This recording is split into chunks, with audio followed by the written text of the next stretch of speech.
Hello, my friends. Are you ready for a little more matrix exposure? We need to know and recognize the hooks, how the matrix comes with a hook, and what that hook needs is us to grab onto it so we can be pulled out, right? That's what I've been sharing about the last several videos. And I want to just expose, I started writing 10 hooks that of the false matrix that keep pulling us out, that keep uh, taking us out of our true nature is basically what it is. And then I was starting to write down some, and then I realized there's probably a lot more than 10. But hey, let's start somewhere and let's see how far we go today. Maybe we'll just do some of them, or maybe we'll do the whole thing. We'll see. But the first one is fear. That is the big one. And the fear is really woven into all the other ones I want to talk about. And I've written some of them down here that I'll look at.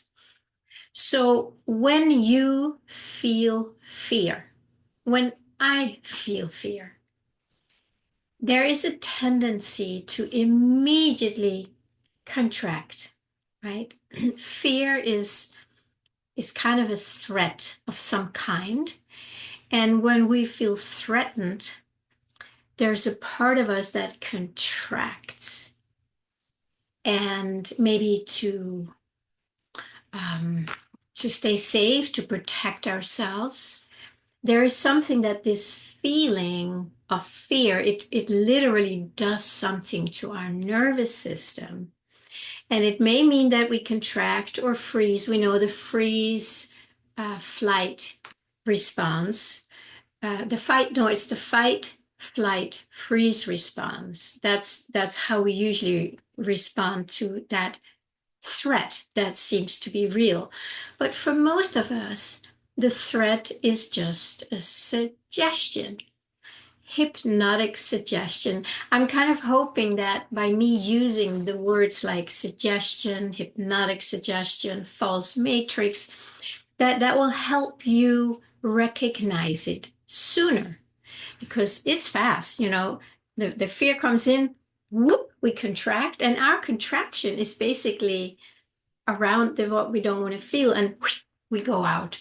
Now, the remedy for all of that is something I've talked about a lot, is to allow yourself to fully feel it as a felt sense experience.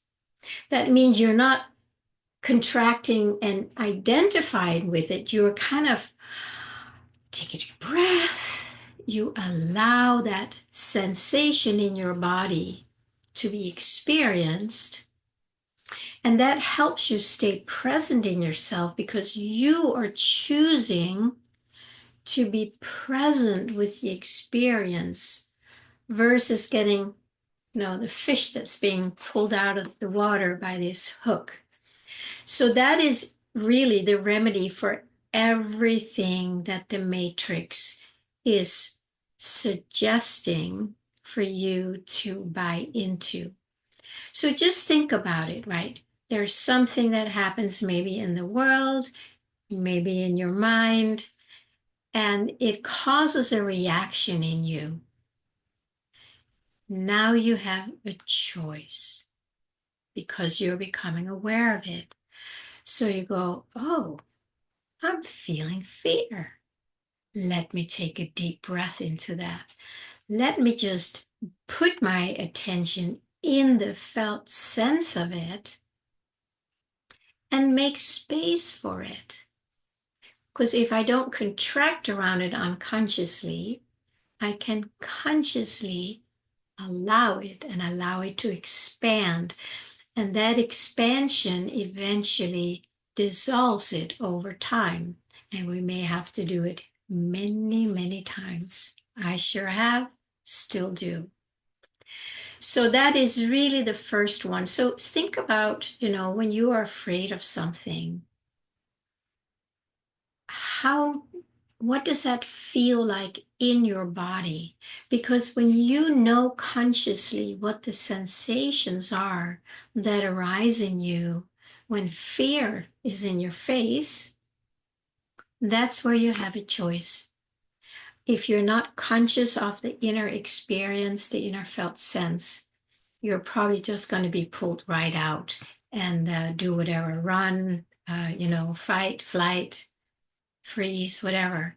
But you have a choice to not do any of that and just go, "Ooh, fear's here in my body, sensations, contractions, heat, tightness, whatever it is, right? That's the felt sense of it. Just allow it and you just experience it. Not with the story. You forget about the story. We're not interested in the story because the story is the false matrix's hypnotic suggestion. That's the story. And we're often not aware of the story because it comes in the back door, like we talked about, and it's very subtle. So we may not know what the story is, but we sure know how we react to it. So just the fact that we have a reaction, that's a cue, right? Matrix is at the door trying to come in. So that's how you start recognizing, and then you'll be able to choose and do it differently and consciously.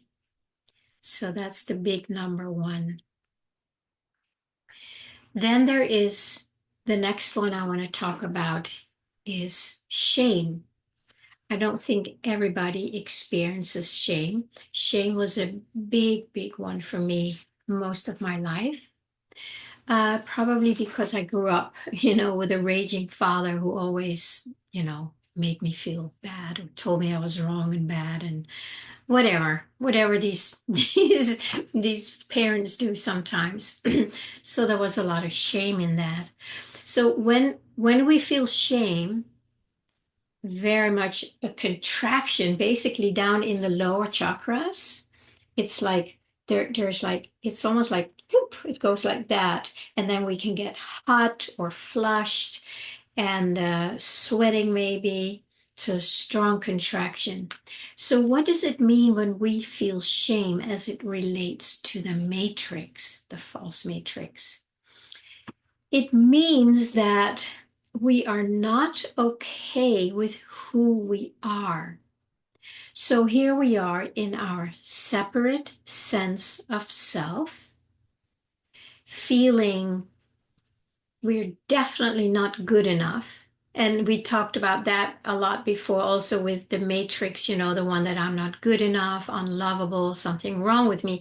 Those are the core beliefs that we all have inside of us, whether they're conscious or not. That's what runs a lot of the show, in our life, because we are fed by that belief. So when there is shame, there is something that for sure thinks we're not good enough. There's something wrong with me. And that is very uncomfortable. And what we tend to do is pull back into that separate sense of self. So you see, when you are aligned, when you are resting in your I am presence, in your true nature, there cannot be shame.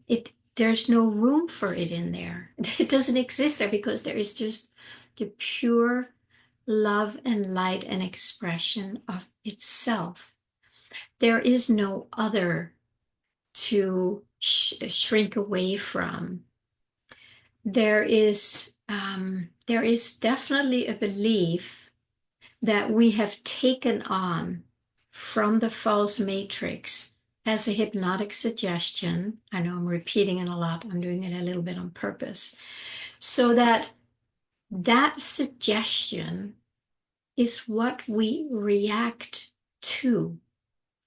You remember, here comes the suggestion, and here arises a reaction to that, right?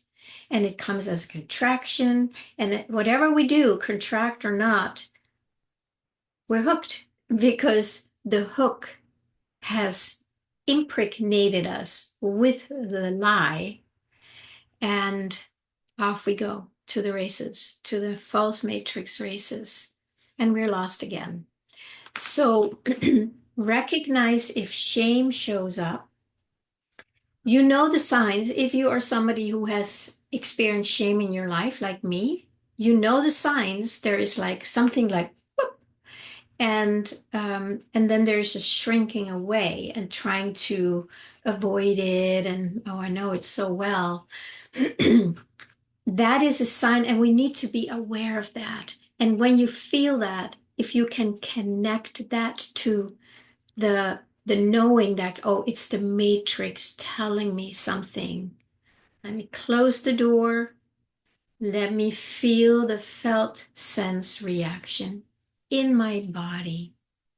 And then you stay with that, and little by little, it will dissolve. The third one, comparing yourself with others. You ever done that? We all have. And when we do that, it is, of course, again, because we think we are not good enough, that we think others are better than us. What we don't realize is that most everybody else has that same underlying hypnotic suggestion that we're not good enough, fully programmed and embodied. So they are doing it either with us or with others. But we don't know that. We just get the suggestion, and you might be doing something, you're trying to create something, and then you notice other people, they're doing much, much better than you. And then you compare yourself. And what happens is, of course, that you fall short and you feel terrible. So the hypnotic suggestion of you not thinking you're good enough or others are better than you, that suggestion has worked if you grab it and start comparing yourself with others who are, of course, always better than you, and you will never be able to measure up. And what you might do then is work harder, try more, whatever it is, to overcome this feeling where you're comparing yourself because you're falling short. So be present with the experience of falling short or not be able to be as the others. Feel that, feel like, go to the felt sense, close the door of your consciousness where that suggestion comes in, and feel the experience in your felt sense. Just let it be there, breathe through it. Over time, it will dissolve, or at least get a lot less.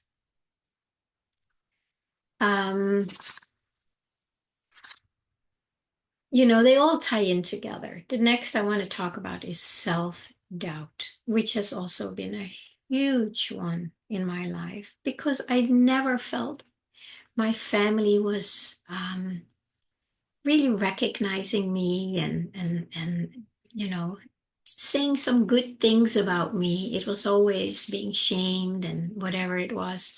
So of course I developed a lot of self-doubt.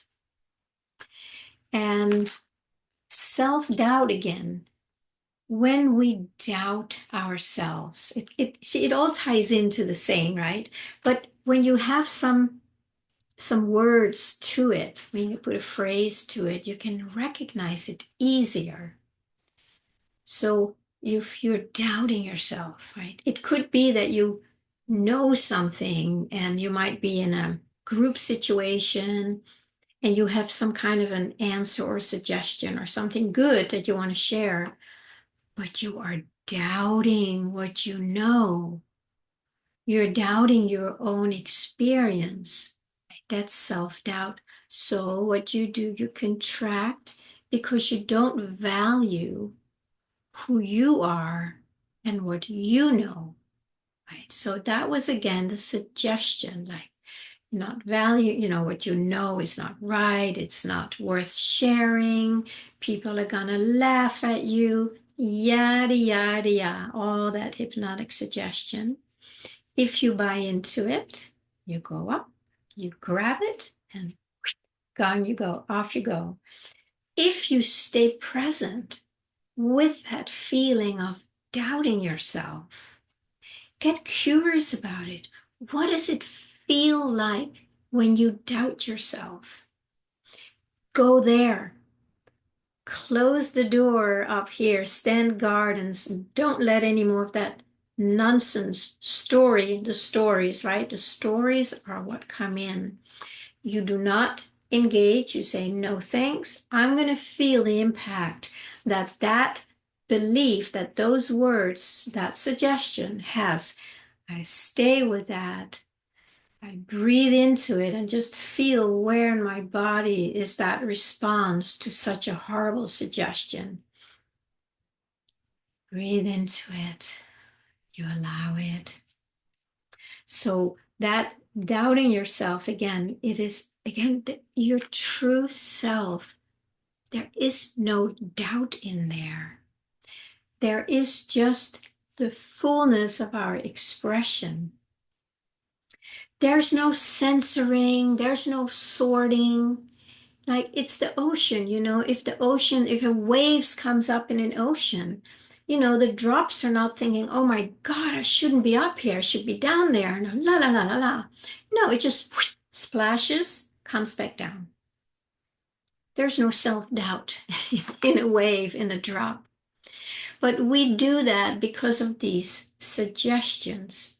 So recognize that when you're doubting yourself, you are believing that you are separate from who you are.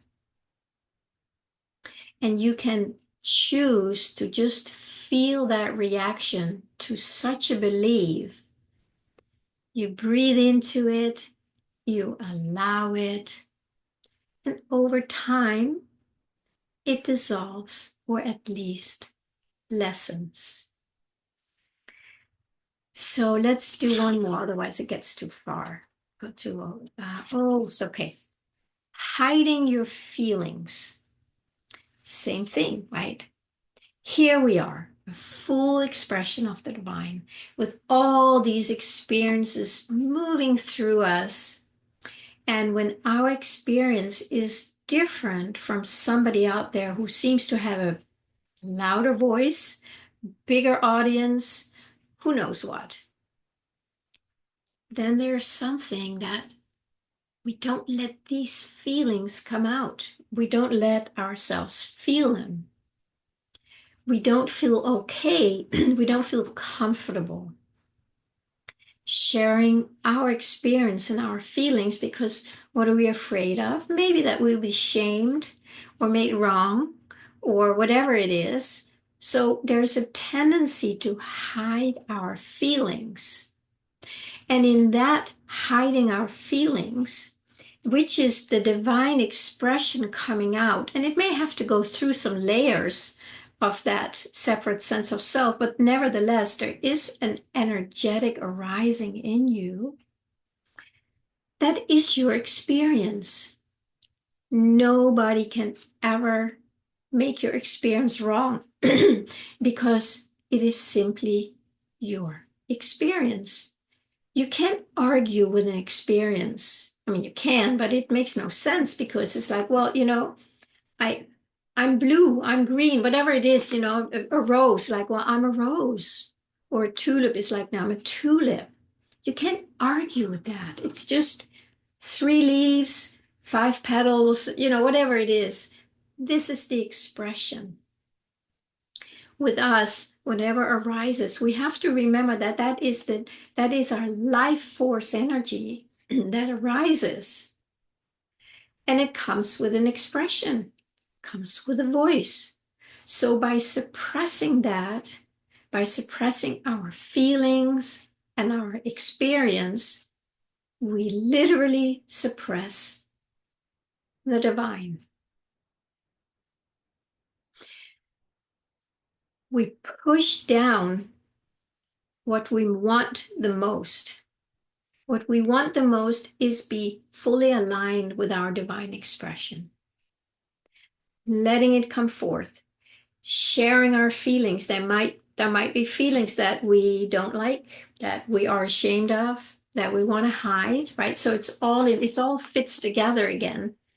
And the more we hide ourselves with whatever experience we have, we close off the flow and the fulfillment of the divine. So let's imagine that the divine is moving through us as it's in its purity, but because we've been programmed, there's all these layers that we're not good enough and whatever it is. So the divine brings that up to the surface so it can be liberated. But if we suppress it, it can't be liberated. So when we allow it to arise, we can own it. We can just say, yeah, you know what? I feel really afraid of this, or I have shame around this, or, I did this one time and it wasn't very loving. There's all these memories of things we remember, of things we've done that may show up.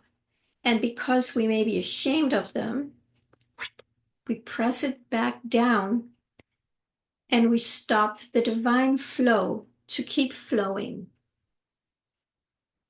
You see that? So that's why if we can find a safe space, and you're welcome to join me on the Tuesday, once a month Tuesday calls, we can find a place where we feel safe enough, you can check out this video, to just be fully who we are.